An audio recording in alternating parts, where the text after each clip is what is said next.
Penceremde yine yanıyor çıraq, yine sen öydümün köşede qaraş yaz. Qaranqı gecede gözümün şarafi, ne bolar sen bir gezek seretsem bana.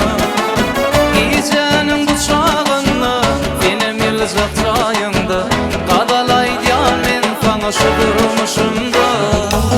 Dana senni pencerene serediyanem men, dana senni şulaydım aydiyanem men.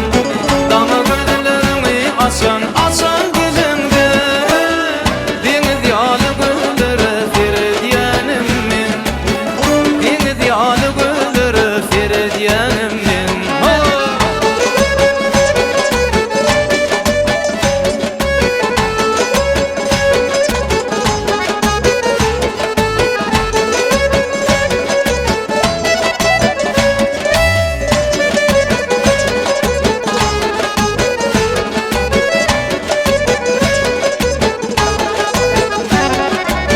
Yaşamak kıynar